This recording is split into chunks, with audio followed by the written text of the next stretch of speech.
Feminism देखो बहुत ही important ideology है, बहुत ही इंपॉर्टेंट क्वेश्चन बनते हैं फेमिनिज्म से।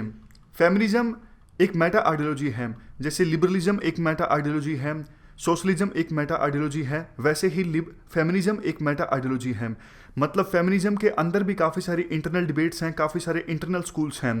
Liberal feminism, social feminism, radical feminism, post feminism, इन सब के बारे में हम डिस्कस करेंगे। लेकिन देखो, फेमिनिज्म के अंदर जितने भी स्कूल्स हैं, सभी स्कूल्स का कॉमन कंसर्न है वुमन के अगेंस्ट जो डिस्क्रिमिनेशन होता है, वुमन के साथ जो भेदभाव होता है, उसे ख़त्म करना।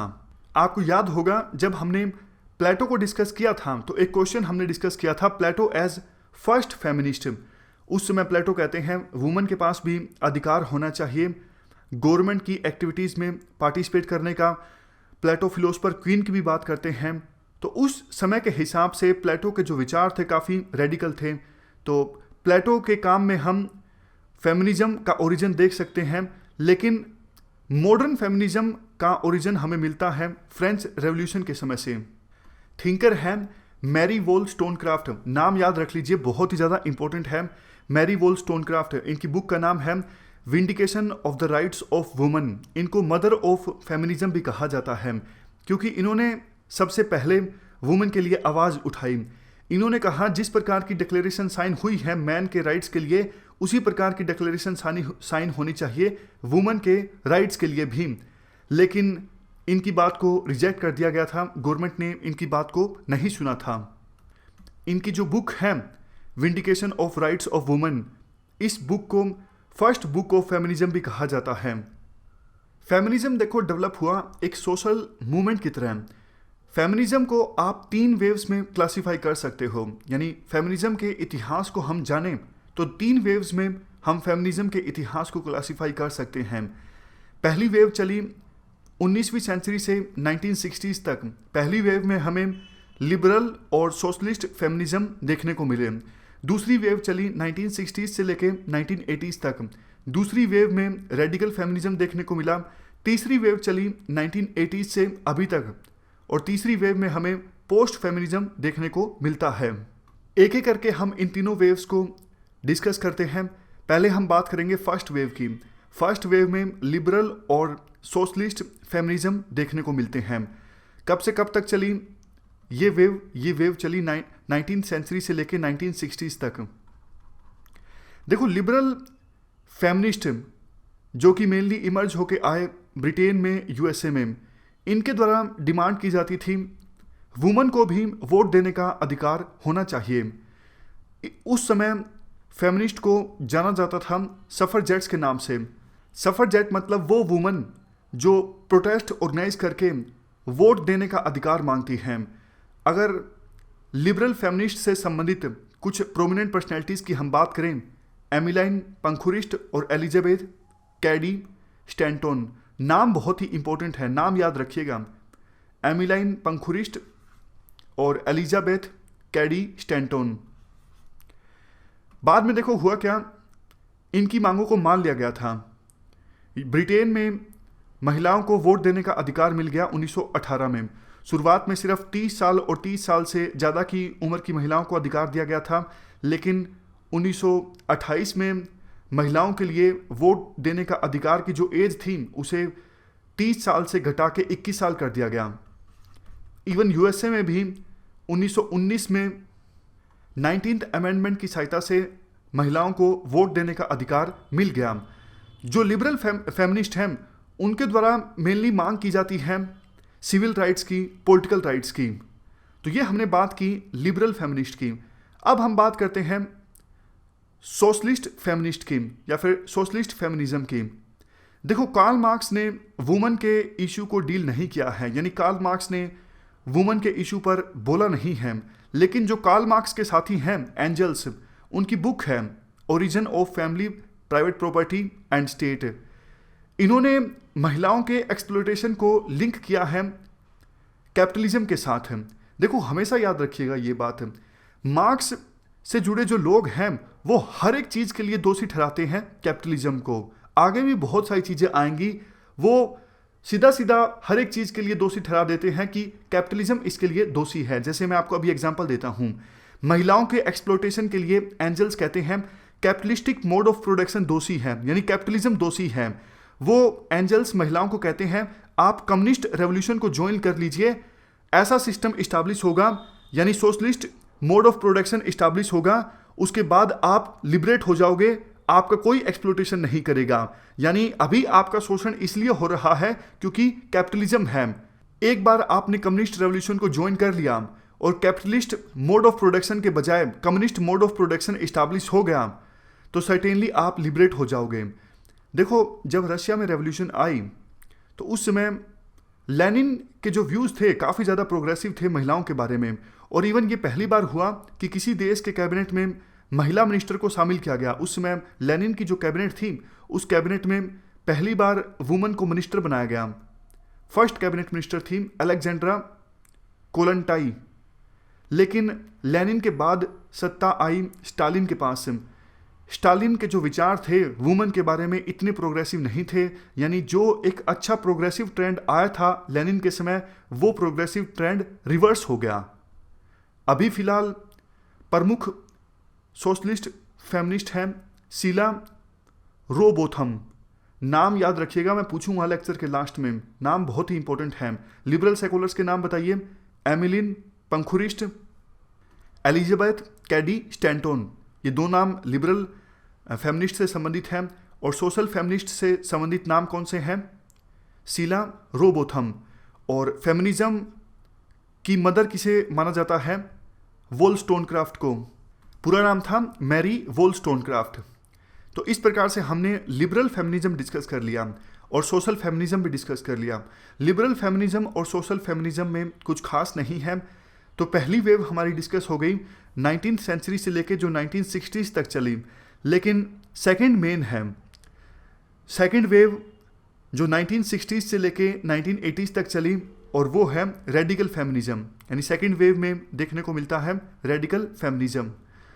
रेडिकल फेमिनिज्म के प्रोमिनेंट एक्सपोनेंट्स हैं सिमोन डी बेवर और बेटी फ्रीडन।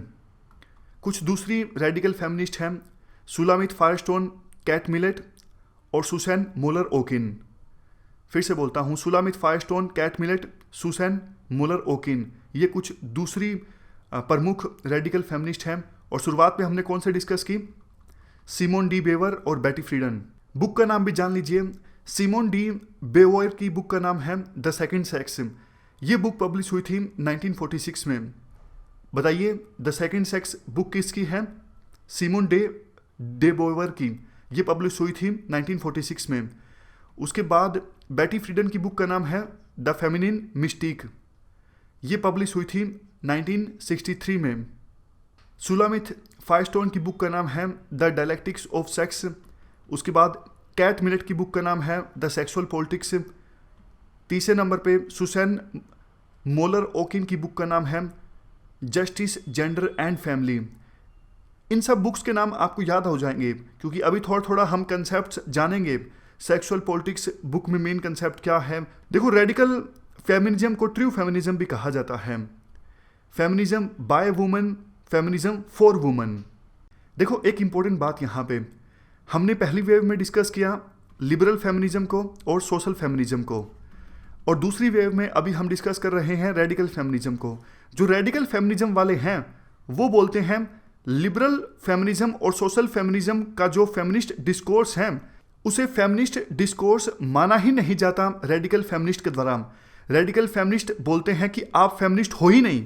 समझ गए? फिर से बोलता हूँ, रेडिकल फेमिनिस्ट लिबरल फेमिनिस्ट को और सोशल फेमिनिस्ट को फेमिनिस्ट मानते ही नहीं है। वो कहते हैं आपने जो कुछ बातें बोली हैं वो फेमिनिस्ट डिस्कोर्स वास्तव में है ही नहीं। ऐसा क्यों? क्योंकि 3 रीजंस हैं। रेडिकल फेमिनिस्ट वाले ये बोलते हैं, ऐसा लगता है जैसे किसी पुरुष ने महिलाओं की कंडीशंस के बारे में ज्ञान बांटा हो। मतलब रेडिकल फेमिनिस्ट वाले सोशल फेमिनिस्ट को और लिबरल फेमिनिस्ट वालों को ये बोलते हैं कि आप अच्छे से वुमन की प्रॉब्लम्स को रिप्रेजेंट नहीं कर रहे हो, आपको वुमन के कंडीशंस के बारे में पता ही नहीं है, आपका जो डिस्कोर्स है, आपके जो विचार हैं वो वुमन के एक्सपीरियंस के आधार पर नहीं हैं। तो ये मेनली 3 रीजंस दिए जाते हैं रेडिकल फेमिनिस्ट के द्वारा, और वो लिबरल फेमिनिस्ट और सोशल फेमिनिस्ट के फेमिनिन डिस्कोर्स को मानते ही नहीं है। वो कहते हैं आपके जो विचार हैं वो फेमिनिस्ट डिस्कोर्स में आते ही नहीं हैं, आपको ना महिलाओं की कंडीशंस के बारे में पता है, आपके जो आइडियाज़ हैं वो वुमन के एक्सपीरियंस के आधार पर नहीं हैं, ऐसा लगता है आपके जो आइडियाज़ हैं काइंड ऑफ पुरुषों ने ज्ञान बांटा हो महिलाओं की कंडीशंस के बारे में। मेजर देखो 4 कंसेप्ट्स हैं रेडिकल फेमिनिज्म के। पहला है कंसेप्ट ऑफ जेंडर, दूसरा है कंसेप्ट ऑफ पैट्रियार्की, तीसरा है कंसेप्ट पर्सनल इज पॉलिटिकल, चौथा है आइडिया ऑफ डिफरेंशिएटेड सिटीजनशिप। एक एक करके हम इन 4 कंसेप्ट्स को डिस्कस करेंगे। सबसे पहले बात करते हैं रेडिकल फेमिनिज्म का जेंडर का क्या कंसेप्ट है। देखो सेक्स और जेंडर के बारे में आपको डिफरेंस पता होना चाहिए। सेक्स और जेंडर के बीच क्या डिफरेंस है। सेक्स देखो एक बायोलॉजिकल एंटिटी है, कोई लड़का पैदा होता है, कोई लड़की पैदा होती है, कोई इसमें कुछ कर नहीं सकता, मतलब अपने आप जिसका जैसा जन्म होता है, कोई अपने सेक्स को चेंज नहीं कर सकता।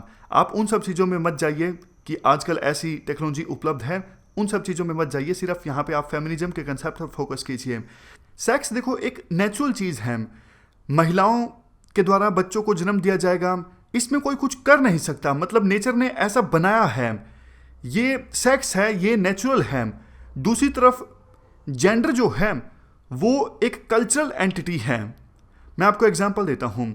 हमारे समाज में महिलाओं को बहुत सी बातें बोली जाती हैं, जैसे आपने भी सुना होगा शर्म औरत का एक गहना है, महिलाओं को घर के अंदर रहना चाहिए। ये सारी जो बातें हैं वो सोसाइटी के द्वारा क्रिएट की गई हैं, ये नेचर ने क्रिएट नहीं की हैं। किसने बोला शर्म औरत का गहना है? किसने बोला? ये समाज ने बोला, नेचर ने नहीं बोला। इस प्रकार से देखो बहुत सारी बातों को वुमन के साथ जोड़ दिया जाता है, तो वो जेंडर है। इवन बहुत सारी बातों को मैन के साथ जोड़ दिया जाता है कि मैन मर्द है, मैन फिजिकली स्ट्रोंग है, तो वो भी काइंड ऑफ एक जेंडर है। जेंडर को चेंज किया जा सकता है, यानी महिलाओं के साथ जिन चीज़ों को अटैच किया गया है उनको चेंज भी किया जा सकता है। जैसे पहले ये बोला जाता था महिलाओं को जल्दी उम्र में शादी कर लेनी चाहिए, अदरवाइज वो अट्रैक्टिव नहीं रहती, उनकी बाद में शादी करने में दिक्कत आती है। आजकल ये परसेप्शन चेंज हो रही है, मतलब जेंडर को चेंज किया जा सकता है, सेक्स को चेंज नहीं किया जा सकता। सेक्स नेचुरल है, जेंडर को क्रिएट किया जाता है समाज के द्वारा। समाज वुमन के साथ या फिर मैन के साथ कुछ पर्टिकुलर फैक्ट्स को जोड़ देता है, तो वो होता है जेंडर। जेंडर और सेक्स के बीच डिफरेंस को जानना बहुत ही ज़्यादा ज़रूरी है। जैसे मैं आपको एक और एग्जांपल देता हूँ। पिंक कॉलर जॉब्स के कंसेप्ट के बारे में आपने सुना होगा। जैसे ये बोला जाता है महिलाओं के लिए टीचर की जॉब्स अच्छी हैं, नर्स की जॉब अच्छी है, या फिर वो सारी जॉब्स अच्छी हैं जिनमें केयर की आवश्यकता होती है। ऐसा क्यों भाई? मैन ये जॉब क्यों नहीं कर सकता? सिर्फ वुमेन ही ये जॉब क्यों कर सकती हैं? तो वुमेन को कहा जाता है कि आप इन्हीं जॉब्स पे फोकस कीजिए, बाकी जॉब्स पे आप फोकस मत कीजिए। तो ये क्या है? ये समाज ने एक परसेप्शन जोड़ दी है वुमेन के साथ, इस चीज को चेंज किया जा सकता है। तो एसेंस यही निकलता है, सेक्स को चेंज नहीं किया जा सकता है, जेंडर को चेंज किया जा सकता है। तो जेंडर सोसाइटी कौन सी सोसाइटी होती है? देखो वो सोसाइटी जहां पर एक सेक्स को विशेषाधिकार दिए जाते हैं दूसरे सेक्स के कंपैरिजन में, तो ऐसी सोसाइटी को कहा जाता है gendered society. For example India की जो सोसाइटी है वो जेंडर्ड सोसाइटी है, क्योंकि इंडिया में आपको पता है मेल्स को विशेषाधिकार दिए जाते हैं, प्रिविलेजेस दी जाती हैं बहुत सारे मामलों में फीमेल की अपेक्षाकृत, और इवन ट्रांसजेंडर्स की अपेक्षाकृत। तो इंडिया की सोसाइटी जो है वो जेंडर्ड सोसाइटी है। देखो चाहे जेंडर का कंसेप्ट हो, रेस का कंसेप्ट हो, जैसे शुरुआत में वाइट मैन कहा करते थे हमारी जो रेस है वो सुपीरियर है। इवन हिटलर ने भी इसी प्रकार का कंसेप्ट दिया था कि आर्यन रेस जो है वो प्योर है। इस प्रकार के जो कंसेप्ट हैं, होता क्या है, एक सेक्शन फायदेमंद रहता है, एडवांटेज वाली सिचुएशन में रहता है, और दूसरा जो सेक्शन है वो काफ़ी ज़्यादा डिसएडवांटेज वाली सिचुएशन में आ जाता है।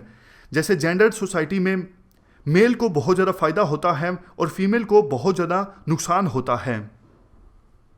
तो ये हमने बात की कंसेप्ट ऑफ जेंडर के बारे में। फेमिनिज्म देखो, जैसे मैंने आपको पहले बताया, बहुत ही इंपॉर्टेंट है। एक एक कंसेप्ट को आप फेमिनिज्म में ध्यान से सुनिएगा, क्वेश्चन आता ही आता है फेमिनिज्म के मुद्दे पर।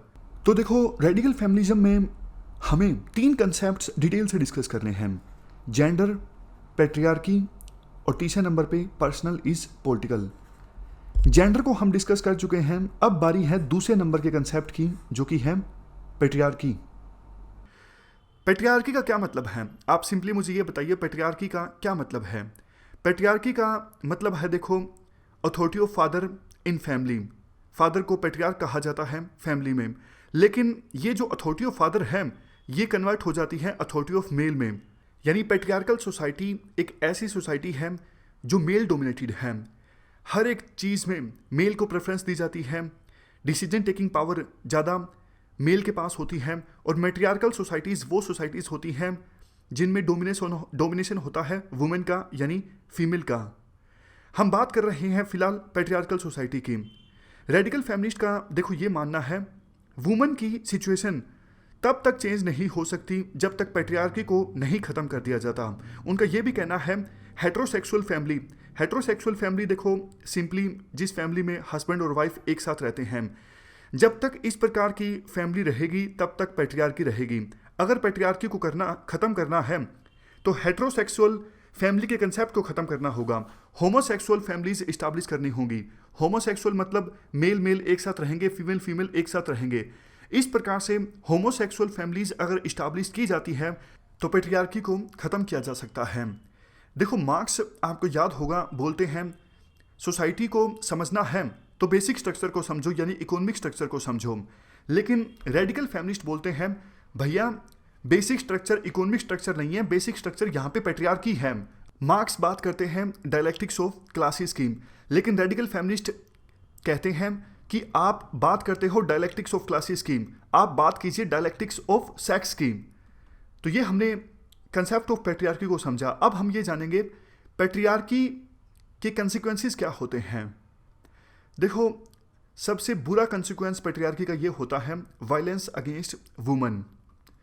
इतना तो वार में या फिर क्राइसिस में वायलेंस नहीं होता जितना डे टू डे बेसिस पर, यानी दिन प्रतिदिन यूजुअल डेज में महिलाओं के खिलाफ वायलेंस होता है, चाहे वो डोमेस्टिक वायलेंस हो या फिर दूसरी जगहों पर वायलेंस हो। बहुत ही ज़्यादा वायलेंस का सामना करना पड़ता है महिलाओं को। ये कंसिक्वेंस है पैट्रियार्कल समाज का। इवन जब युद्ध होता है, आपने देखा होगा काफ़ी बार सबसे ज़्यादा जो नुकसान उठाना पड़ता है वो महिलाओं को उठाना पड़ता है, बच्चों को उठाना पड़ता है। यहाँ पे काफ़ी सारी रिपोर्ट्स हैं जो मेंशन करती हैं, पाकिस्तान की छोटी लड़की मलाला के खिलाफ वायलेंस हुआ क्योंकि वो वुमेन थी। नहीं चाहते थे वहाँ पे लोकल आतंकवादी की महिलाएं शिक्षा प्राप्त करें, इसी वजह से उन पर अटैक हुआ। इवन इंडिया में आप निर्भया केस का एग्जाम्पल ले सकते हो। बहुत सारे एक्सपर्ट्स, बहुत सारे थिंकर्स ये बोलते हैं निर्भया केस हुआ और इस प्रकार के बहुत सारे केसेस होते हैं, वो सेक्सुअल डिजायर के कारण नहीं होता। ये केसेस इसलिए होते हैं, वुमन को दबाने के लिए होते हैं, यानी मैन अपनी अथॉरिटी साबित करने के लिए इस प्रकार की हरकतें करता है। निर्भया केस एक एग्जाम्पल है। Rape is an institution of patriarchy. ऐसा देखो इसलिए भी कहा जाता है क्योंकि जो रेपिस्ट हैं निर्भया केस में उनका इंटरव्यू लिया गया था, तो उन्होंने इसी प्रकार की बातें बोली थी कि महिलाओं को घर के अंदर रहना चाहिए, 9:30 बजे क्या कर रही हैं, 10 बजे क्या कर रही हैं। इसी वजह से बहुत से एक्सपर्ट्स के द्वारा ये बोला जाता है रेप पैट्रियार्की का एक इंस्टीट्यूशन है, रेप पैट्रियार्की का एक कंसिक्वेंस है। नाम याद रखिएगा थिंकर का, जो कहती हैं कि रेप का सेक्सुअल डिजायर से कुछ लेना देना नहीं है, रेप पैट्रियार्की के कारण होता है। ये पैट्रियार्की का एक इंस्टीट्यूशन है। सुजैन ब्राउन मिलर, इनका ये कोट है।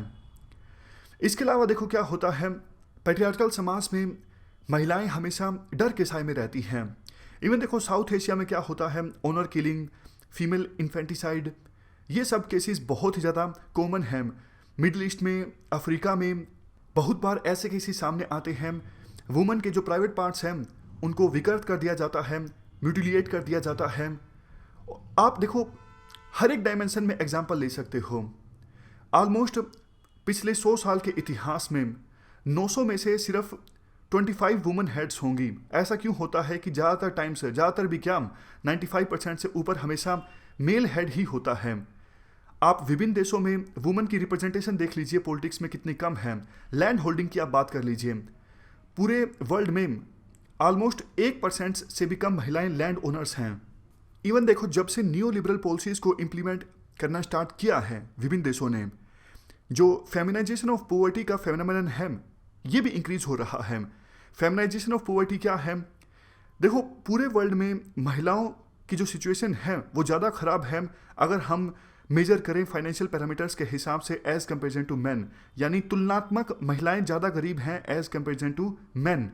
अगर आप डेटा उठा के देखोगे, वो हाउस होल्ड्स जिसमें सिंगल वुमेन हैं, यानी वुमेन हैं और बच्चे हैं, वहाँ पे वो फैमिलीज ज़्यादा गरीब हैं एज कंपेरिजन टू वो फैमिलीज जिसमें सिंगल मैन हैं। तो इसे कहा जाता है फेमिनाइजेशन ऑफ पॉवर्टी। ये फेनोमेनन इंक्रीज हो गया है न्यू लिबरल पॉलिसीज़ के बाद। नेक्स्ट रेडिकल फेमिनिज्म की थिंकर हैं बेटी फ्रीडन। बेटी फ्रीडन कहती हैं, इन्होंने देखो एक स्टडी की वाइट मैरिड महिलाओं पर। वो महिलाएं जो अच्छी फैमिली से आती हैं, मतलब फाइनेंशियल उन्हें कोई प्रॉब्लम नहीं है, वो कंफर्टेबल लाइफ व्यतीत कर रही हैं, लेकिन फिर भी बेटी फ्रीडन ने अपनी स्टडी में पाया वो महिलाएं खुश नहीं हैं। समझ रहे हो ना? बेटी फ्रीडन ने स्टडी में पाया गया कि इवन वो महिलाएं जिनकी फाइनेंशियल कंडीशंस अच्छी हैं, जो कंफर्टेबल लाइफ व्यतीत कर रही हैं, लेकिन फिर भी वो खुश नहीं हैं। प्रॉब्लम है प्रॉब्लम विदाउट नेम, मतलब एक ऐसी प्रॉब्लम जिसका कोई नाम नहीं है। बेटी फ्रीडन कहती हैं इसके लिए दोषी है पैट्रियार्की। पैट्रियार्कल सोसाइटी की वजह से कंफर्टेबल लाइफ व्यतीत करते हुए भी महिलाएं खुश नहीं हैं, क्योंकि वो सफ़र कर रही हैं प्रॉब्लम विदाउट नेम से, और वो है पैट्रियार्कल सोसाइटी। इस कंसेप्ट को आगे एक्सप्लेन करती हुई बेटी फ्रीडन कहती हैं, वैसे तो देखो महिलाओं को सिविल राइट्स मिल गए, पॉलिटिकल राइट्स मिल गए, सोशल और इकोनॉमिक राइट्स भी मिल गए, लेकिन महिलाओं की जो प्रॉब्लम है वो मैन की प्रॉब्लम से अलग है। इन सब राइट्स के मिलने के बावजूद वुमेन का जो स्टेटस है सोसाइटी में वो अपलिफ्ट नहीं हुआ। लिबरल और सोशल फेमिनिज्म जो कुछ बोलते हैं वो वुमेन के एक्सपीरियंस के आधार पर नहीं बोलते, लेकिन रेडिकल फेमिनिज्म वुमेन के एक्सपीरियंस के आधार पर अपने आइडियाज़ को देता है। बेटी फ्रीडन की एक बुक है, बुक का नाम है फेमिनाइन मिस्टीक। इस बुक में बेटी फ्रीडन कहती हैं, देखो बहुत सारे मिथ्स महिलाओं के साथ अटैच कर दिए जाते हैं। फॉर एग्जांपल, ये बोला जाता है कि महिलाओं को जल्दी एज में शादी कर लेनी चाहिए, अदरवाइज वो अट्रैक्टिव नहीं रहती। इस प्रकार से बहुत सारे मिथ्स, जैसे एक और मिथ है बच्चों को पालना महिलाओं को अच्छा लगता है, ये सारे मिथ हैं। जब तक ये सारे मिथ महिलाओं के साथ अटैच रहेंगे तब तक महिलाओं का जो स्टेटस है सोसाइटी में वो लो रहेगा एज कंपेरिजन टू मैन, और तब तक महिलाएं जो हैं वो खुश नहीं रह सकेंगी। कितने भी कंफर्टेबल लाइफ वो व्यतीत कर रही हों, उनकी फाइनेंशियल कंडीशन कितनी भी अच्छी हो, जब तक ये मिथ्स महिलाओं के साथ अटैच रहेंगे तब तक महिलाएं जो हैं प्रॉब्लम विदाउट नेम से सफ़र करती रहेंगी, यानी खुश नहीं रह सकेंगी। इसलिए बेटी फ्रीडन ये कहती हैं महिलाओं की जो प्रॉब्लम है वो अलग है और इसके लिए अलग तरह के सॉल्यूशंस की आवश्यकता है। इस चीज़ को आगे एक्सप्लेन किया जाता है बेटी फ्रीडन के द्वारा। बेटी फ्रीडन कहती हैं, जैसे देखो मिथ अटैच कर दिया जाता है महिलाओं के साथ कि उन्हें जल्दी उम्र में शादी कर लेनी चाहिए, अदरवाइज़ वो अट्रैक्टिव नहीं रहती। जब ऐसा होता है तो उनको अपनी एजुकेशन जल्दी छोड़नी पड़ती है, यानी उनकी एजुकेशन कम होती है, वो हायर एजुकेशन के लिए कम जाती हैं। तो एजुकेशन जब कम होती है तो उनके पास स्किल्स कम होती हैं। कम स्किल्स के साथ जब वो जॉब मार्केट में जाती हैं तो उनके वेजेस कम होते हैं, उनकी सैलरी कम होती है, यानी उनका जो स्टेटस होता है वो सबऑर्डिनेटेड होता है मैन के अपेक्षाकृत। बेटी फ्रीडन सिगमंड फ्रूड को भी क्रिटिसाइज करती हैं। सिगमंड फ्रूड कहते हैं महिलाओं का ऑब्जेक्टिव होना चाहिए मैन के लिए अट्रैक्टिव दिखना। बेटी फ्रीडन कहती हैं इस प्रकार के मिथ को परपिट्यूएट किया जाता है, इस प्रकार के मिथ्स को फैलाया जाता है, इवन देखो साइंटिफिक डिसिप्लिन के नाम पर भी। बेटी फ्रीडन वुमेन मैगजीन्स को काफ़ी ज़्यादा क्रिटिसाइज करती हैं। ये वुमेन मैगजीन इस प्रकार की बातें बोलती हैं कि जो करियर वुमेन हैं, यानी वो वुमेन जो जॉब करती हैं, उनकी लाइफ एबनॉर्मल रहती है, उनकी लाइफ डिफ़िकल्ट रहती है, और वो वुमेन जो घर में रहती हैं, घर का काम करती हैं, यानी जो हाउसवाइफ हैं, उनकी लाइफ आसान है। तो वुमेन मैगजीन्स को क्रिटिसाइज किया जाता है बेटी फ्रीडन के द्वारा इस प्रकार के मिथ्स फैलाने के लिए। ये कुछ नहीं है, सिर्फ और सिर्फ भ्रांतियां हैं, और इन्हीं भ्रांतियों की वजह से वुमेन का जो स्टेटस है वो समाज में सबऑर्डिनेटेड रहता है। इस प्रकार से हमने फर्स्ट रेडिकल फेमिनिस्ट बेटी फ्रीडन के व्यूज़ के बारे में डिस्कस किया। अब हम सेकंड प्रमुख radical feminist Simone de Beauvoir के व्यूज़ के बारे में, आइडियाज़ के बारे में डिस्कस करेंगे। इनकी एक काफ़ी फेमस स्टेटमेंट है, कोई महिला पैदा नहीं होती, महिला बनाई जाती है, महिला बन जाती है। इनके ऊपर काफ़ी इन्फ्लुएंस देखने को मिलता है जीन पॉल सार्त्रे का। जीन पॉल सार्त्रे के बारे में पहले हम थोड़ा सा जानते हैं, उसके बाद हम सिमोन डी बेवर के बारे में जानेंगे। जीन पॉल सार्त्रे, ये इनकी फेमस स्टेटमेंट है, existence is a prior to essence. ये कहते हैं एग्जिस्टेंस पहले है और एसेंस बाद में है। इसका मतलब देखो ये है, पहले हम एग्जिस्ट करते हैं एज ए ह्यूमन बीइंग, उसके बाद हम लाइफ में जो बनना चाहते हैं वो बन जाते हैं अपनी चॉइस के हिसाब से, फ्री विल के हिसाब से। फिर से बोलता हूँ, ध्यान से सुनिएगा। इनका ये मानना है हम सब पहले एग्जिस्ट करते हैं एज ए ह्यूमन बीइंग, हमारे साथ कोई आइडेंटिटी अटैच नहीं है, लेकिन हम लाइफ में जैसा बनना चाहते हैं वैसा बन जाते हैं। मतलब जिस प्रकार के डिसीजन हम लेते हैं वो सब डिसीजंस, हमारी सारी एक्टिविटीज़ हमारी इमेज के साथ अटैच होती जाती हैं, और हमारे पास्ट के एक्शंस अभी हम जो कर रहे हैं उन सब चीज़ों की वजह से हमारी एक इमेज बन जाती है, यानी एसेंस बन जाती है। समझ गए क्या फ़र्क है एग्जिस्टेंस और एसेंस के बीच? इनका ये मानना है हम सब शुरुआत में सिर्फ as a human being exist करते हैं, लेकिन जैसे जैसे हम लाइफ में डिसीजन लेते जाते हैं, हम हमारी फ्री चॉइस के हिसाब से जो कुछ भी करते हैं, धीरे धीरे वो सारी चीज़ें हमारे साथ अटैच होती जाती हैं और हमारी एक इमेज बन जाती है, हमारी एक एसेंस बन जाती है। यहाँ पर आप लास्ट लाइन देखिए, लास्ट लाइन काफ़ी इंपॉर्टेंट है। We are sum of our decisions और कॉन्शियस चॉइसेस। हमने लाइफ में जो भी डिसीजंस लिए हैं, जो भी हमने चॉइसेस मेक की हैं, उनसे हमारी पर्सनैलिटी बन गई है। अभी आप सिविल सर्विसेज की तैयारी कर रहे हो तो आपके रिश्तेदार, आपके आसपास के जो लोग हैं वो आपको उसी दृष्टिकोण से देखते हैं कि ये सिविल सर्विसेज की तैयारी कर रहा है, ये किस टाइप का पर्सन होगा। तो ये काइंड ऑफ आपकी एसेंस है। तो इस प्रकार से हमने एसेंस का मतलब जान लिया। अब देखो जीन पॉल सार्त्रे ये कहते हैं कि एग्जिस्टेंस पहले है और एसेंस बाद में है, यानी ये प्रायोरिटी देते हैं पर्सन को, फिजिकल एग्जिस्टेंस को। ये कहते हैं पर्सन इंपॉर्टेंट है और जो एसेंस समाज के द्वारा पर्सन को दी जाती है वो इंपॉर्टेंट नहीं है। देखो जीन पॉल सार्त्रे जो हैं वो एग्जिस्टेंशियल स्कूल से संबंध रखते हैं। जो एग्जिस्टेंशियलिज्म से संबंध रखते हैं वो थिंकर्स ये कहते हैं समाज के जो कस्टम्स हैं, ट्रेडिशंस हैं, उन सबको हटा देना चाहिए। एग्जिस्टेंशियलिज्म से जुड़े थिंकर्स नहीं मानते कस्टम्स को, ट्रेडिशंस को। वो कहते हैं मैन को पूरी की पूरी आज़ादी दे देनी चाहिए अपने डिसीजंस लेने की। मैन अपनी एसेंस खुद क्रिएट करे, बजाय कि वो एसेंस जो समाज के द्वारा मैन को दे दी गई है। लेकिन इसके साथ साथ एग्जिस्टेंशियलिज्म से जुड़े थिंकर्स ये भी कहते हैं मैन अपने काम के लिए, अपने एक्ट्स के लिए खुद ही रिस्पॉन्सिबल होना चाहिए। जीन पॉल सार्त्रे की बुक का नाम है बीइंग एंड नथिंगनेस। ये अपनी बुक में गुड फेथ और बैड फेथ के बीच में डिफरेंस क्रिएट करते हैं। जैसा हमने पहले डिस्कस किया, ये एग्जिस्टेंशियलिज्म स्कूल से संबंध रखते हैं। जीन पॉल सार्त्रे का कहना है कि मैन को पूरी की पूरी फ्रीडम दे देनी चाहिए, even freedom from supernatural powers. Supernatural power कौन है? गॉड। जीन पॉल सार्त्रे का ये मानना है अगर देखो कोई पर्सन भगवान में विश्वास रखता है तो वो बैड फेथ है, क्योंकि भगवान एग्जिस्ट नहीं करता, गॉड एग्जिस्ट नहीं करता। लेकिन अगर कोई पर्सन खुद में विश्वास रखता है तो वो गुड फेथ है।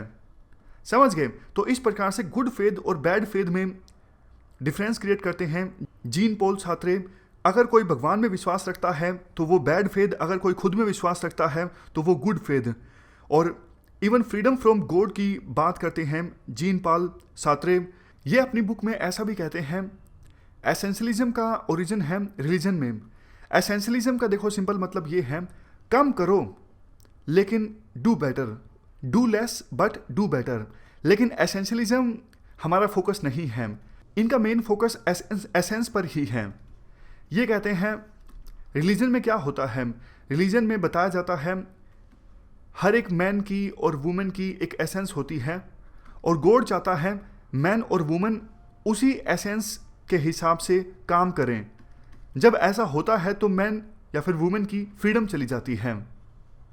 लेकिन जीन पॉल सार्त्रे कहते हैं मैन को अपने हिसाब से एक्ट करना चाहिए, क्योंकि गॉड की एग्जिस्टेंस की रियलिटी का पता लगाने के कोई भी तरीका नहीं है। इसलिए मैन को सिर्फ अपने में विश्वास रखना चाहिए, अपने हिसाब से डिसीजंस लेने चाहिए। जीन पॉल सार्त्रे ये भी बोलते हैं इंडस्ट्रियल क्रिएशन ऑफ गुड्स जब होगा बड़े स्केल पर, यानी मैन और वुमेन के पास सफिशिएंट अमाउंट्स ऑफ गुड्स होंगे ताकि अपनी ज़रूरतों को पूरा कर सकें, तो इससे वो इंडिपेंडेंट महसूस करेंगे। जीन पॉल सार्त्रे देखो मार्क्स से काफ़ी ज़्यादा इन्फ्लुएंस्ड थे। शुरुआत में जीन पॉल सार्त्रे एक्टिव थे कम्युनिस्ट मूवमेंट में, लेकिन बाद में वो शिफ्ट हो गए एग्जिस्टेंशियल स्कूल की तरफ। और काफ़ी बार तो जो इनका एग्जिस्टेंशियलिज्म स्कूल है उस स्कूल को मार्क्स की ही एक ब्रांच माना जाता है, लेकिन ये काफ़ी ज़्यादा डिस्प्यूटेड है। कुछ थिंकर्स ऐसे भी हैं जो एग्जिस्टेंशियलिज्म को मार्क्सिस्ट थॉट का पार्ट नहीं मानते हैं। लेकिन हमारे लिए जीन पॉल सार्त्रे इसीलिए इम्पोर्टेंट है क्योंकि सेकंड रेडिकल फेमिनिस्ट जो हम डिस्कस करने वाले हैं सिमोन डी बेवर, उन पर जीन पॉल सार्त्रे के विचारों की छाप देखने को मिलती है। जीन पॉल सार्त्रे को इसीलिए हमने डिस्कस किया, इनके विचारों को इसलिए हमने डिस्कस किया क्योंकि जीन पॉल सार्त्रे के विचारों की जो इन्फ्लुएंस है वो देखने को मिलता है सिमोन डी बेवर पे। एक्चुअल में सिमोन डी बेवर के विचार हमारे लिए इंपॉर्टेंट हैं। आइए अब हम जानते हैं सिमोन डी बेवर के विचारों को। इनकी स्टेटमेंट है कोई महिला पैदा नहीं होती, महिला बन जाती है या फिर बनाई जाती है। One doesn't born woman, one becomes woman. इनकी बुक का नाम है द सेकंड सेक्स। बुक का नाम जरूर याद रखिएगा, सेकंड सेक्स। देखो ये महिलाओं की प्रॉब्लम के इशू से डील करती हैं। ये कहती हैं अगर आपको महिलाओं की प्रॉब्लम्स को समझना है तो पहले आपको महिला को समझना पड़ेगा। जब देखो सिमोन डी बेवर वुमन को डिफाइन करने की कोशिश करती हैं तो ये कंक्लूजन पे आती हैं कि महिला यानी वुमन एग्जिस्ट करती हैं सिर्फ प्रोविजनली, उनकी इंडिपेंडेंट कोई एग्जिस्टेंस है ही नहीं।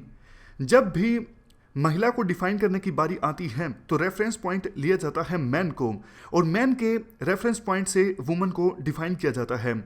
यानी इनके हिसाब से woman is the other sex या फिर second sex. Simone de Beauvoir के हिसाब से वुमन की कोई प्रॉब्लम नहीं है, जो प्रॉब्लम है मैन की है।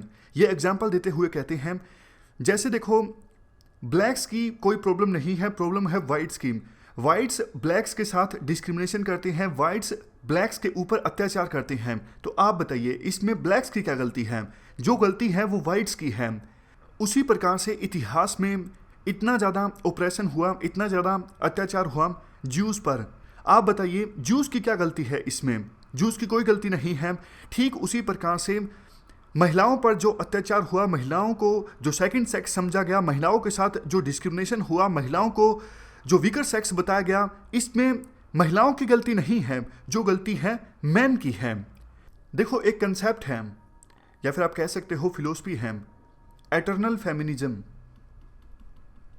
एटर्नल फेमिनिज्म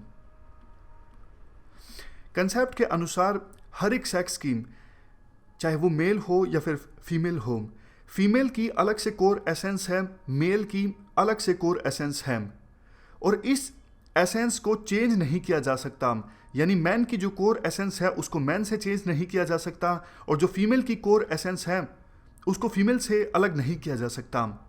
इस कंसेप्ट के अनुसार जो फीमेल की कोर एसेंस है वो है काइंडनेस, ब्यूटी। महिलाओं से ये एक्सपेक्ट किया जाता है कि वो दया दिखाएं, वो सुंदर दिखें। तो इस कंसेप्ट के अनुसार ये कोर एसेंस है महिलाओं की, और इस एसेंस को महिलाओं से अलग नहीं किया जा सकता। और उसी प्रकार से मैन की कोर एसेंस है स्ट्रेंथ। ये कोर एसेंस मैन की है और इसको मैन से अलग नहीं किया जा सकता। लेकिन इस कंसेप्ट को क्रिटिसाइज करती हैं सिमोन डी बेवर। ये कहते हैं ये एटर्नल फेमिनिज्म का जो कंसेप्ट है जानबूझ के मैन के द्वारा दिया गया है, और ऐसी क्वालिटीज़ को अटैच कर दिया गया है महिलाओं के साथ कि वो कमज़ोर दिखें, वो इन्फीरियर अपने आप को समझे, मैन की अपेक्षा करते और वो मैन पे डिपेंडेंट रहें। ये जानबूझ के किसके द्वारा किया गया है? ये जानबूझ के मैन के द्वारा किया गया है। मैन ने बहुत सारे मिथ यानी बहुत सारी भ्रांतियां अटैच कर दी हैं महिलाओं के साथ। जैसे देखो, भ्रांतियां यानी मिथ अटैच कर दिए थे जूस के साथ, मिथ अटैच कर दिए थे ब्लैक के साथ, उसी प्रकार से मिथ अटैच कर दिए गए हैं महिलाओं के साथ।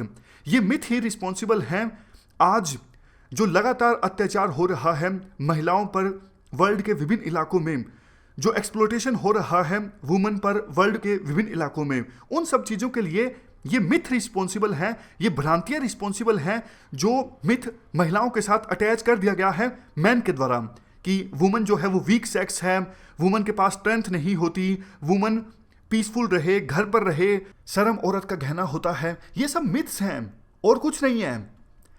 सिमोन डी बेवर का ये कहना है, देखो नारीत्व यानी स्त्रीत्व जो है वो बायोलॉजी से नहीं आता है या फिर साइकोलॉजी से भी नहीं आता है, ये तो समाज की देन है, ये सिविलाइजेशन की देन है। ये सब जो डिफरेंस है मैन और वुमन के बीच, ये देखो सिचुएशंस की वजह से है। यानी मैन ने काफ़ी सारे मिथ जोड़ दिए वुमन के साथ, सिचुएशन ऐसी क्रिएट हुई और ऐसी सिचुएशन में मैन के द्वारा एक्सप्लॉयटेशन स्टार्ट हो गया वुमन का। इवन देखो, ना सिर्फ रिलीजन के हिसाब से महिलाओं पर एक्सप्लॉयटेशन किया जाता है मैन के द्वारा, क्योंकि काफ़ी सारे रिलीजन्स में महिलाओं की जो पोजीशन है वो सुपीरियर नहीं है, इन्फीरियर है मैन के अगेंस्ट में। इवन आज के समय में साइंटिफिक डिसिप्लिन के बेसिस पर भी मैन का जो एक्सप्लॉयटेशन है, मैन का जो डोमिनेशन है वुमन के ऊपर, उसे जारी रखा जा रहा है। एसेंस समझ गए ना? पहले रिलीजन के नाम पे ऐसे होता था, लेकिन आज साइंटिफिक डिसिप्लिन्स के नाम पर भी ऐसा हो रहा है। एटर्नल फेमिनिज्म से संबंधित काफ़ी सारे मिथ्स को यानी भ्रांतियां को दूर करने का प्रयास करती हैं सिमोन डी बेवर। जैसे देखो, आपने भी ये सुना होगा, एक बात कही जाती है, मदरहुड जो है यानी मातृत्व, वो सबसे बड़ी अचीवमेंट है एक महिला की। सिमोन डी बेवर कहते हैं कि मैंने कई सारी महिलाओं का इंटरव्यू किया, ऐसा कुछ नहीं है कि वुमन को मदरहुड अच्छा लगता है, बल्कि बहुत सारी महिलाएं ऐसी हैं जो नफरत करती हैं मदरहुड से, लेकिन फिर भी मिथ अटैच कर दिया गया है महिलाओं के साथ कि उन्हें मदरहुड बहुत ही अच्छा लगता है, ये उनकी एक बेस्ट अचीवमेंट है। आगे देखो, सिमोन डी बेवर क्रिटिसाइज करती है सिगमंड फ्रॉइड को। सिगमंड फ्रॉइड को पहले भी क्रिटिसाइज किया गया था बेटी फ्रीडन के द्वारा। याद कीजिए किस बात को लेके। सिगमंड फ्रॉइड कहते हैं कि महिलाओं का ऑब्जेक्टिव ये होना चाहिए कि वो मैन के लिए सुंदर दिखें, और Simone de Beauvoir Sigmund Freud को इसलिए क्रिटिसाइज करती हैं क्योंकि सिगमंड फ्रॉइड ने कहा था महिलाएं सफ़र करती हैं पेनिस एनवी से, मतलब उनके पास पेनिस नहीं है इसलिए उनको जलन होती है, जबकि मैन सफ़र करते हैं कास्ट्रेशन इफेक्ट से, मतलब मैन को हमेशा डर रहता है पेनिस खोने का। तो इन सब चीज़ों को लेके ये जो मिथ क्रिएट किए गए सिगमंड फ्रॉइड के द्वारा, इसके लिए क्रिटिसाइज किया जाता है सिमोन डी बेवर के द्वारा सिगमंड फ्रॉइड को। इन्होंने कहा अगर सिर्फ इसलिए महिलाएं होके गुजरती हैं मेंस्ट्रुएशन से, प्रेगनेंसी से, लैक्टेशन से यानी बच्चों को दूध पिलाना, इसका मतलब ये नहीं कि महिलाओं को इन्फीरियर ट्रीट किया जाए। ये सारी नेचुरल प्रोसेसेस हैं जिनका सहारा लेके मैन के द्वारा बार बार वुमन को यानी महिलाओं को ये याद दिलाया जाता है कि महिलाएं जो हैं वो मैन नहीं हैं, वो अदर सेक्स हैं, यानी वो सेकंड सेक्स हैं। सेकंड सेक्स याद रखिएगा, बुक का नाम है सिमोन डी बेवर का। समझ गए? फिर से बोलता हूँ, सिमोन डी बेवर कहते हैं देखो महिलाएं कुछ प्रोसेस से होके गुजरती हैं, फॉर एग्जांपल प्रेगनेंसी, लैक्टेशन और मेंस्ट्रुएशन, लेकिन इसका मतलब ये नहीं कि महिलाओं को इन प्रोसेसेस के कारण इन्फीरियर समझा जाए। लेकिन इन सब प्रोसेसेस का सहारा लेके मैन के द्वारा महिलाओं को बार बार ये याद दिलाया जाता है कि आप वुमन हो, आप मैन नहीं हो, आप सिर्फ सेकंड सेक्स हो, आप अदर सेक्स हो। वुमन को सोसाइटी में इस प्रकार से प्रोजेक्ट किया जाता है कि वुमन पैसिव हैं, वुमन सेकेंडरी हैं, वुमन नॉन एसेंशियल हैं, गैर जरूरी हैं। याद कीजिए जीन पॉल सार्त्रे ने क्या कहा था?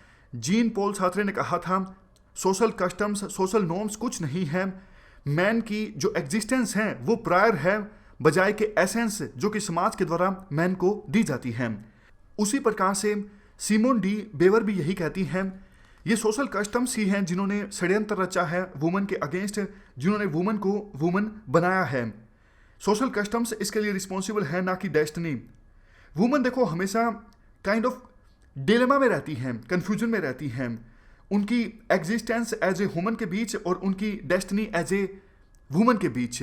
समझ गए? फिर से बोलता हूँ, वुमन हमेशा डायलेमा में रहती हैं, उनकी एग्जिस्टेंस एज ए ह्यूमन के बीच और उनकी डेस्टिनी एज ए वुमन के बीच। एग्जिस्टेंस का कंसेप्ट किसने दिया था? जीन पॉल सार्त्रे ने, जिनके व्यूज़ को हमने डिस्कस किया।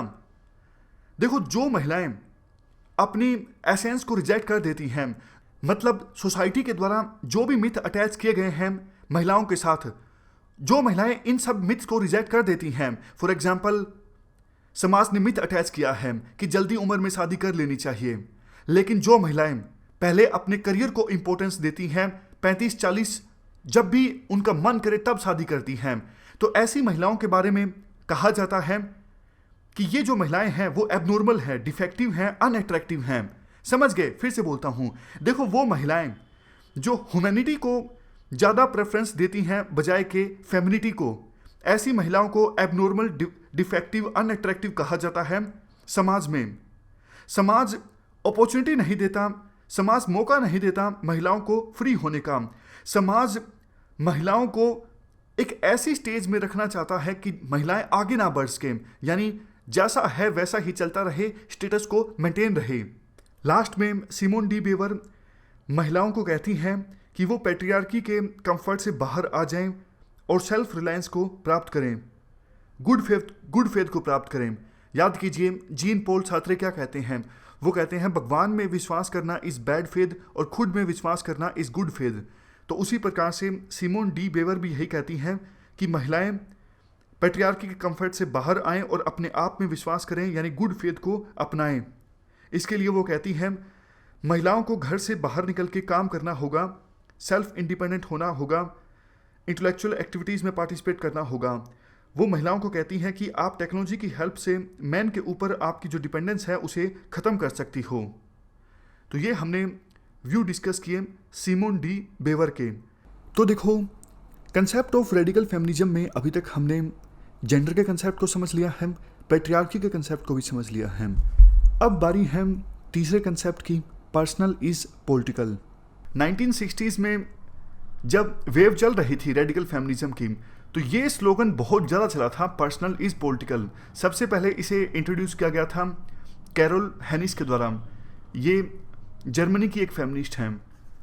एक्चुअली उस समय पॉलिटिकल डोमेन जो था वो लेफ्ट थिंकर्स के द्वारा डोमिनेटेड था, या फिर लेफ्ट विचारधारा से जुड़े हुए लोगों के द्वारा डोमिनेटेड था। तो इन्होंने वुमेन रिलेटेड प्रॉब्लम्स को गिनवाना स्टार्ट किया। तो लेफ्ट थिंकर्स ने बोला, अरे भैया ये क्या बोलने लगे, आप जो बोल रही हो वुमेन के इश्यूज़ वो पर्सनल इश्यूज़ हैं, आप पर्सनल इश्यूज़ को अलग रखिए, पॉलिटिकल इश्यूज़ को अलग रखिए। तो उस समय लेफ्ट थिंकर्स के द्वारा ये बोला गया कैरोल हैनिस को, जो कि फेमिनिस्ट हैं। तो इन्होंने जवाब दिया, इन्होंने कहा अरे पर्सनल इज़ पॉलिटिकल, वुमेन की जो पर्सनल प्रॉब्लम्स हैं वो पॉलिटिकल इश्यूज़ की वजह से हैं। इन्होंने ये जवाब दिया। अब आगे हम डिस्कस करते हैं कि इन्होंने एक्सप्लेन कैसे किया इस फ्रेज को पर्सनल इज़ पॉलिटिकल। मैंने आपको बैकग्राउंड बता दिया कि ये स्लोगन निकल के कहाँ से आया। अब आगे देखते हैं कैरोल हैनिस ने किस प्रकार से इसको एक्सप्लेन किया, या फिर बाकी जो फेमिनिस्ट हैं उन्होंने भी अपने व्यू किस प्रकार से ऐड किए इस स्लोगन के बारे में, पर्सनल इज़ पॉलिटिकल। देखो, इसका मतलब ये है पॉलिटिक्स, पावर, स्ट्रगल, डोमिनेशन। वैसे तो लगता ये है कि ये सब जो चीज़ें हैं वो पब्लिक स्फीयर में होती हैं, पॉलिटिक्स, पावर, स्ट्रगल, डोमिनेशन, लगता है ना इन सब वर्ड से कि ये सब जो चीज़ें हैं वो पब्लिक स्फीयर में होती हैं। लेकिन रेडिकल फेमिनिस्ट ये बोलते हैं ये सब चीज़ें पर्सनल स्फीयर में भी होती हैं। इवन फैमिली रिलेशंस में भी पॉलिटिक्स, पावर, स्ट्रगल, डोमिनेशन देखने को मिलता है। मेल का डोमिनेशन होता है फीमेल के ऊपर, फैमिली में भी वायलेंस होता है, फैमिली में भी पॉलिटिक्स चलती है।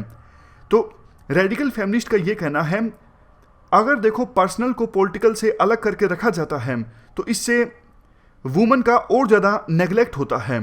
एक फेमस रेडिकल फेमिनिस्ट हैं सिंथिया इनलो, ये एक क्वेश्चन रेज करती हैं, वेयर आर वुमन। ये कहती हैं वुमन ना तो देखो पॉलिटिकल थ्योरी में मिलती है ना ही पॉलिटिक्स में मिलती हैं।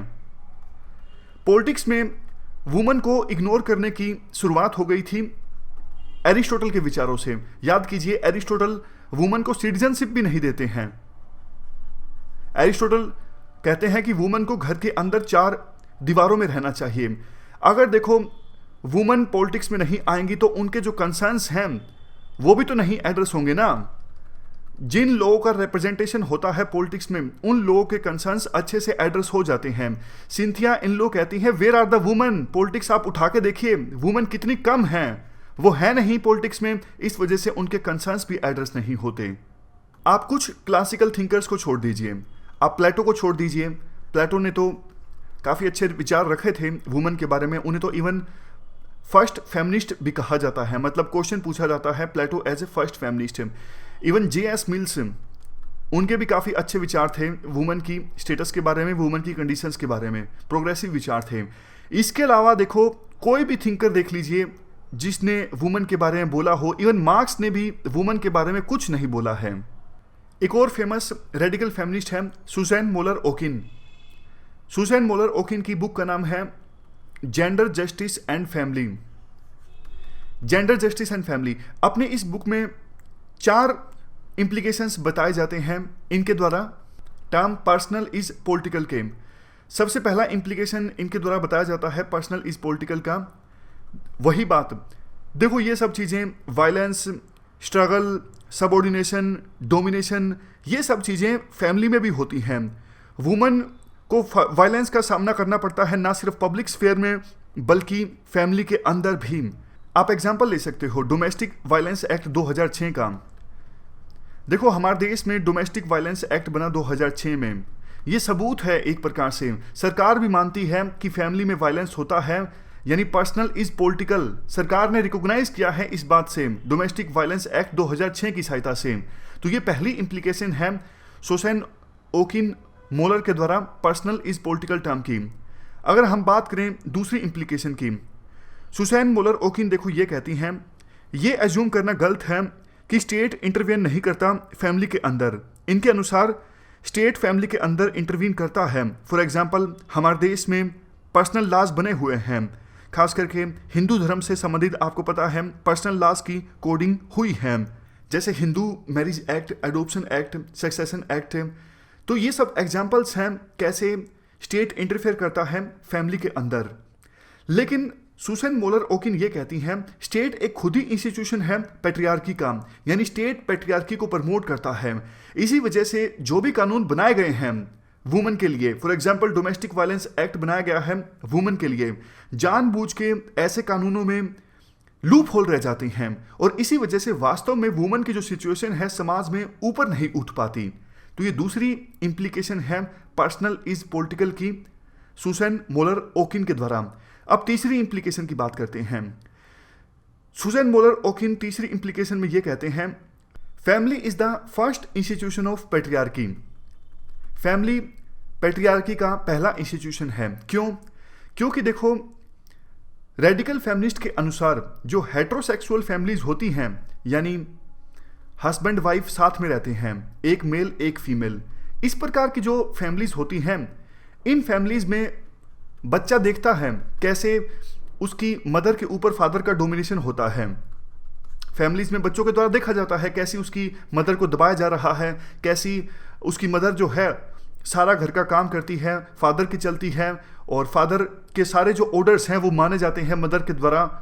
तो बच्चे को ये लगता है ये नॉर्मल है, मतलब ये नॉर्मल है कि मेल की चलती है और फीमेल की नहीं चलती है, मेल का डोमिनेशन रहता है फीमेल के ऊपर। ये कॉमन सेंस है, बच्चे को ऐसा लगता है। जब बच्चा फैमिली के अंदर ये सब कुछ देखता है और बाद में सोसाइटी में निकलता है, सोसाइटी में भी उसे इसी प्रकार की चीज़ें दिखती हैं, तो उसे ये नॉर्मल लगता है कि हाँ ये तो मैंने फैमिली में भी देखा था और समाज में भी देखा, इसमें कुछ गलत नहीं है। तो पैट्रियार्की की जो शुरुआत है वो हो जाती है फैमिली से। इसीलिए रेडिकल फैमिलिस्ट ये कहते हैं हेट्रोसेक्सुअल जो फैमिलीज हैं उनका कंसेप्ट ही बंद होना चाहिए, फीमेल फीमेल आपस में रहें, मेल मेल आपस में रहें। होमोसेक्सुअल फैमिलीज का कंसेप्ट होना चाहिए रेडिकल फैमिलिस्ट के हिसाब से। अगर देखो फीमेल फीमेल आपस में रहेंगी, बच्चा साथ में रहेगा, बच्चा देखेगा कि बराबर है, उसको कुछ लगेगा नहीं कि कोई ऊपर है कोई नीचे है, तो समाज में भी जब इस प्रकार से कुछ गलत होगा तो उसको कॉमन सेंस नहीं लगेगा, बच्चा विरोध करेगा कि मैंने तो ऐसा देखा नहीं, मैंने तो इक्वालिटी देखी थी, लेकिन समाज में कुछ गलत हो रहा है, तो बच्चा विरोध करेगा समाज में आके, और ये जो कंसेप्ट है पैट्रियार्की का वो अपने आप खत्म हो जाएगा। अब बात करते हैं चौथी इंप्लीकेशन की। चौथी इंप्लीकेशन वैसे ऑलरेडी हम डिस्कस कर चुके हैं। सुजैन मोलर ओकिन चौथी इंप्लीकेशन में कहती हैं, देखो स्किल्स ज़्यादा हासिल कर नहीं पाती महिलाएं, और इस वजह से जब वो जॉब मार्केट में जाती हैं उनकी ज़्यादा अच्छी जॉब लगती नहीं है, लगती है तो उनकी वेजेस काफ़ी ज़्यादा कम होते हैं, और वेजेस कम होते हैं तो इस वजह से उनका सबऑर्डिनेशन स्टार्ट हो जाता है, यानी मैन जो है वो डोमिनेट करने लगता है वुमेन के ऊपर। ये चौथी इंप्लीकेशन है। तो इस प्रकार से हमने पर्सनल इज पॉलिटिकल कंसेप्ट को भी जान लिया। नेक्स्ट, रेडिकल फेमिनिज्म के अंदर एक चौथा कंसेप्ट भी है, इसमें तो बस काइंड ऑफ 2 लाइनें हैं, डिफरेंशिएटेड सिटीजनशिप। ये कंसेप्ट है आयरिस मैरियन यंग का। देखो एक कंसेप्ट होता है जो ह्यूमन राइट्स के टॉपिक में आएगा, यूनिवर्सल सिटीजनशिप। ये क्या कंसेप्ट है? देखो जब माइग्रेंट्स किसी दूसरे देश में जाते हैं, मान लीजिए सीरिया से माइग्रेंट्स गए जर्मनी में, तो जो सीरिया से माइग्रेंट्स गए हैं जर्मनी में, वहां पर उनके राइट्स गारंटीड होंगे, यानी राइट्स होंगे ह्यूमैनिटी के आधार पर। ये नहीं देखा जाएगा जर्मनी में जो माइग्रेंट्स आए हैं वो दूसरे देश के हैं, जर्मनी के नहीं हैं, उनको भी वही राइट्स दिए जाएंगे जो कि जर्मनी के लोगों के पास हैं, क्योंकि ये देखा जाएगा माइग्रेंट्स भी आखिरकार ह्यूमन हैं, यानी सिटीजनशिप जो है वो यूनिवर्सल है, किसी एक देश तक सीमित नहीं है, इसलिए सभी लोगों को ह्यूमन समझ के इक्वल राइट्स दिए जाएंगे। ये कंसेप्ट है यूनिवर्सल सिटीजनशिप का। लेकिन आयरिस मैरियन यंग ये कहती हैं, देखो महिलाओं को बहुत ज़्यादा यातनाओं का सामना करना पड़ा है, वुमन एक बहुत ज़्यादा डिसएडवांटेज सेक्शन है, तो इसलिए वुमन के लिए कुछ स्पेशल करना होगा। वुमन को आप इक्वल ट्रीट नहीं कर सकते, उनको कुछ फेवर दो, उनको स्पेशली ट्रीट करो, क्योंकि उनका बहुत ज़्यादा ऑपरेशन हुआ है। अगर आप उनको स्पेशल ट्रीटमेंट दोगे, जैसे देखो रिजर्वेशन सिस्टम है काइंड ऑफ, ये भी एक एफर्मेटिव एक्शन है ना, स्पेशल ट्रीट किया जा रहा है कुछ कम्युनिटीज़ को, क्योंकि पास्ट में उनके साथ गलत हुआ था, इसलिए उनको रिजर्वेशन दिया गया है। रिजर्वेशन एक टाइप है एफर्मेटिव एक्शन का। एफर्मेटिव एक्शन के और भी काफ़ी टाइप हो सकते हैं, और इसीलिए आयरिस मैरियन यंग के द्वारा कहा जाता है वुमन को स्पेशली ट्रीट करने की आवश्यकता है, उनको इक्वल ट्रीट मत कीजिए, उनको स्पेशल ट्रीट कीजिए, क्योंकि पास्ट में उन्होंने बहुत सारी यात्राओं को झेला है। अगर अभी आप उनको स्पेशली ट्रीट करोगे तो इसका मतलब यह है कि आप मैन और वुमन के बीच जो डिफरेंसेस हैं उनको इक्वलाइज कर रहे हो। तो ये कंसेप्ट है, वैसे डिटेल से मैंने आपको बता दिया, 2 ही लाइनें थी इस कंसेप्ट में, आप कोट कर सकते हो, डिफरेंशिएटेड सिटीजनशिप। चलते हैं आगे। नेक्स्ट हम बात करते हैं थर्ड वेव की। थर्ड वेव चली 1980 से लेके अभी तक, समझ रहे हो ना। पहली वेव चली थी कब से कब तक, 19th सेंचुरी से लेके 1960s तक, लिबरल और सोशल फेमिनिज्म की। और दूसरी वेव में रेडिकल फेमिनिज्म, ये वेव चली 1960 से लेके 80s तक। और तीसरी वेव 80 से लेके अभी तक, इसमें है पोस्ट फेमिनिज्म। पोस्ट फेमिनिज्म का देखो कंसेप्ट सिंपल है, ये कहती हैं कि रेडिकल फेमिनिज्म ने जो बातें बोली वो आज के समय में रेलेवेंट नहीं है। रेडिकल फेमिनिज्म में बहुत कुछ बोला कि वुमन को ओप्रेस किया गया है, लेकिन आज के समय में वेस्टर्न सोसाइटीज़ में खासकर वुमन जो है वो लिबरेट हो चुकी हैं, अब इक्वालिटी आ चुकी है। अब वेस्टर्न सोसाइटीज़ में ऐसा कुछ नहीं है कि मैन जो है वो डोमिनेट कर रहा है वुमन पर, यानी सिचुएशन अब बहुत ज़्यादा चेंज हो चुकी है। पोस्ट फेमिनिस्ट ये भी कहती हैं कि महिलाओं को अपना जो वुमनहुड है, यानी जो नारीत्व है, उसे सेलिब्रेट करना चाहिए। मतलब नारी जैसे जो गुण है महिलाओं में, फॉर एग्जाम्पल सुंदरता, बल्कि इसे सेलिब्रेट करना चाहिए महिलाओं को, और मैन के सामने सुंदर दिखना चाहिए, इसमें कोई बुराई नहीं है। They must be proud of this. Essence आप समझ रहे हो ना। पोस्ट फेमिनिस्ट का कहना है जो फेमिनाइन क्वालिटीज हैं महिलाओं के पास, for example patience, peace, kindness, इन फेमिनाइन क्वालिटीज पे महिलाओं को गर्व होना चाहिए और उन्हें इन सब क्वालिटीज को सेलिब्रेट करने की आवश्यकता है। पोस्ट फेमिनिस्ट की थिंकर हैं सुजैन फ्लूदी। ये याद रखिएगा, सुजैन फ्लूदी सेकुलर हैं, पोस्ट फेमिनिज्म की, और इनकी बुक का नाम है बैकलैश। इसके बाद देखो 4 छोटे छोटे और भी स्कूल्स हैं, बिल्कुल छोटे छोटे, जैसे एक है इको फेमिनिज्म। सबसे पहले है इको फेमिनिज्म। इको फेमिनिज्म की सेकुलर है वंदना शिवा। 5-6 बातें हैं इको फेमिनिज्म से संबंधित। इनका कहना है मैन दोनों को एक्सप्लॉइट करता है, मैन नेचर को भी एक्सप्लॉइट करता है, मैन वुमन को भी एक्सप्लॉइट करता है। वुमन जो है वो नेचर के ज़्यादा करीब हैं as comparison to man. Man nature के उतने करीब नहीं है जितना वुमन नेचर यानी प्रकृति के करीब हैं। नेक्स्ट पॉइंट इनके द्वारा बोला जाता है एक्चुअल में जो नेचर है वो वुमन है, क्योंकि नेचर में काफ़ी सारी ऐसी क्वालिटीज़ हैं, प्रकृति की काफ़ी सारी ऐसी क्वालिटीज़ हैं, वही क्वालिटीज़ वुमन के पास भी हैं। तो एक्चुअल में जो नेचर है वो वुमन है। और इन्वायरमेंट का जब देखो डिग्रेडेशन होता है तो सबसे ज़्यादा जो नुकसान होता है वो महिलाओं को होता है। लास्ट पॉइंट वंदना शिवा के द्वारा ये बोला जाता है, चूंकि देखो वुमन का जो नेचर है वो कंजर्वेशन वाला है, यानी वुमन कंजर्वेशन में विश्वास रखती हैं। तो इन्वायरमेंट का कंजर्वेशन आप तब तक नहीं कर सकते जब तक कि आप महिलाओं को एम्पावर नहीं करते, यानी इन्वायरमेंट का प्रोटेक्शन पॉसिबल नहीं है महिलाओं को एम्पावर करे बिना। अगर आप महिलाओं को एम्पावर करते हो तो इन्वायरमेंट का प्रोटेक्शन अपने आप हो जाएगा, इन्वायरमेंट का कंजर्वेशन अपने आप हो जाएगा। इसलिए महिलाओं को एम्पावर करने की आवश्यकता है। उसके बाद है ब्लैक फेमिनिज्म। ब्लैक फेमिनिज्म से संबंधित सेकुलर्स हैं बेल हुक्स और एंजेला डेविस। इन्होंने एक सिंपल बात ये बोली थी कि आप वाइट वुमन को कंपेयर नहीं कर सकते ब्लैक वुमन के साथ, यानी ब्लैक वुमन की जो प्रॉब्लम्स हैं वो अलग हैं वाइट वुमन से। ब्लैक वुमन को और भी ज़्यादा प्रॉब्लम्स का सामना करना पड़ता है वाइट वुमन की अपेक्षा करते। उसके बाद स्कूल है post colonial feminism. Post colonial feminism से संबंधित सेकुलर्स हैं चंद्रा मोहंती तलपड़े, सरोजनी साहू। इन्होंने एक सिंपल बात ये बोली, पोस्ट कॉलोनियल सोसाइटीज़ में महिलाओं की जो प्रॉब्लम है अलग है वेस्टर्न वर्ल्ड की सोसाइटीज़ से। देखो पोस्ट कॉलोनियल सोसाइटीज़ कौन सी हैं? फॉर एग्जांपल इंडिया ब्रिटेन की एक कॉलोनी था, 1947 में आज़ाद हुआ। उसी प्रकार से बहुत सारे ऐसे देश जो पहले वेस्टर्न कंट्रीज़ की कॉलोनी थे और आज़ाद हुए एक निश्चित समय पर, वो हैं पोस्ट कॉलोनियल सोसाइटीज़। तो इन सोसाइटीज़ में महिलाओं की प्रॉब्लम अलग हैं और महिलाएं ज़्यादा प्रॉब्लम्स का सामना करती हैं, क्योंकि पोस्ट कॉलोनियल सोसाइटीज़ में ट्रिपल बर्डन होता है महिलाओं के ऊपर। जेंडर का बर्डन तो होता ही है, इसके अलावा रेस का भी बर्डन होता है, नियो कॉलोनिज्म का भी बर्डन होता है। नियो कॉलोनिज्म का कंसेप्ट हम IR में डिटेल से जानेंगे। सिंपल मतलब देखो नियो कॉलोनिज्म का ये है, वैसे औपचारिक रूप से कॉलोनिज्म अब समाप्त हो चुका है, लेकिन इंटरनेशनल पॉलिसीज़, वेस्टर्न कंट्रीज़ की पॉलिसीज़ इस प्रकार से हैं कि वो अभी भी कई सारे देशों को लूट रहे हैं। लूटने का तरीका बदल चुका है, समझ गए? यानी पहले तो देखो जब इंडिया गुलाम था ब्रिटेन का, उस समय डायरेक्टली लूटा जाता था इंडिया को। उसके बाद वेस्टर्न कंट्रीज़ की पॉलिसीज़ इस प्रकार से हैं कि इंडिया जैसे डेवलपिंग कंट्रीज़ को वो लूट रहे हैं। इकोनॉमिक पॉलिसीज़ इस प्रकार की हैं, ये कंसेप्ट हम बाद में समझेंगे।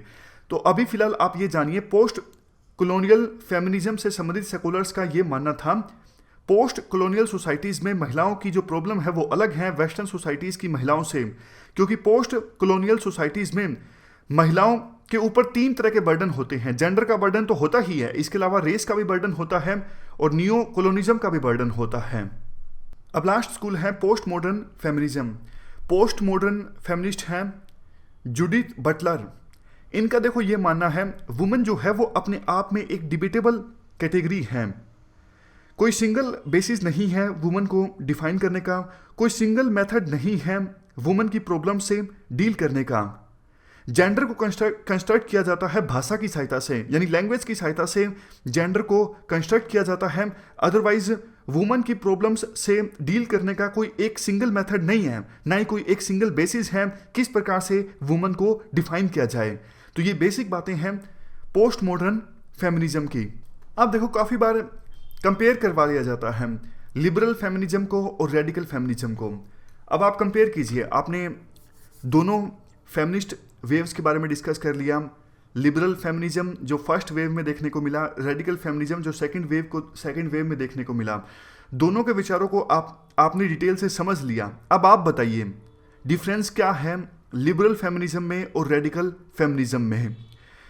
देखो बहुत नॉर्मल है, आप इंटरलिंकिंग करोगे तो खुद से ही आंसर दे दोगे सोच के इस क्वेश्चन का। जब हमने लिबरल फेमिनिज्म के बारे में पढ़ा था तो उस समय हमने क्या पढ़ा था, लिबरल फेमिनिज्म वाले मांग करते हैं सिविल और पॉलिटिकल राइट्स की, वो जेंडर इक्वालिटी की बात करते हैं। दूसरी तरफ रेडिकल फेमिनिज्म वाले सीधा सीधा ये कहते हैं आप पैट्रियार्की को ख़त्म करो, आप पैट्रियार्की को ख़त्म करो और महिलाओं को आज़ादी दिलवाओ, यानी फ्रीडम की मांग करते हैं। रेडिकल फेमिनिज्म वाले वो कहते हैं वुमन को आज़ाद करवाने की आवश्यकता है। दूसरी तरफ देखो जो लिबरल फेमिनिज्म वाले हैं वो पॉलिटिकल मेथड्स में बिलीव करते हैं। वो कहते हैं अगर महिलाओं की सिचुएशन में बदलाव लाना है तो कानून में बदलाव लाना होगा। दूसरी तरफ रेडिकल फेमिनिज्म वाले ये कहते हैं कानून में बदलाव लाके कुछ नहीं होता, क्योंकि कानून में लूप होल रह जाते हैं और महिलाओं की जो सिचुएशन है, जो स्टेटस है, वो ऊपर नहीं उठता। इसलिए जो रेडिकल फेमिनिज्म वाले हैं वो समाज में लोगों की कॉन्शियसनेस को रेज करने की कोशिश करते हैं। अगर समाज संवेदनशील बनेगा तो पैट्रियार्की खत्म होगी। तो ये मेथोडोलॉजी है। लिबरल वाले क्या करते हैं, कानून को चेंज करो। रेडिकल वाले बोलते हैं कानून को चेंज करके कोई फायदा नहीं, वो कॉन्शियसनेस को रेज करने की कोशिश करते हैं। और लास्ट पॉइंट, लिबरल फेमिनिज्म वाले देखो मैन के अगेंस्ट नहीं है, लेकिन जो रेडिकल फेमिनिज्म वाले हैं वो तो हेट्रोसेक्सुअल फैमिलीज को ही रिजेक्ट कर देते हैं। वो कहते हैं इस प्रकार की फैमिली होनी ही नहीं चाहिए जिसमें मेल और फीमेल एक साथ रहते हैं। ऐसी फैमिली होनी चाहिए जिसमें सेम सेक्स एक साथ रहें, मैन मैन आपस में रहें और वुमन वुमन आपस में रहें। अगर इस प्रकार की फैमिली होगी तो डोमिनेशन नहीं होगा मैन का वुमन के ऊपर। तो ये हमने बेसिक डिफरेंस जाने लिबरल फेमिनिज्म और रेडिकल फेमिनिज्म के बीच। तो इसी के साथ फेमिनिज्म हमारा कवर हो चुका है, आइडियोलॉजीज हमारी सारी हो गई। अब आइडियोलॉजी से संबंधित बेसिक्स हमने वैसे शुरुआत में कवर किए थे। अब कुछ और रिलेटेड टॉपिक हैं, जैसे एक डिबेट है एंड ऑफ आइडियोलॉजी।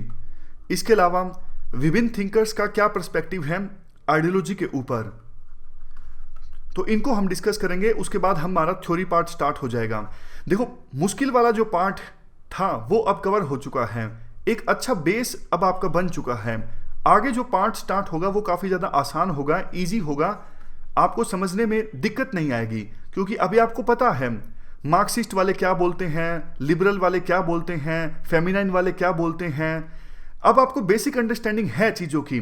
फेमिनिज्म से संबंधित कोई थिंकर होगा तो उसका पर्सपेक्टिव किस प्रकार से होगा, अगर कोई लिबरल थिंकर होगा तो उसकी सोच कहाँ तक जाएगी, अगर कोई मार्क्सिस्ट थिंकर होगा तो उसकी सोच कहाँ तक जाएगी।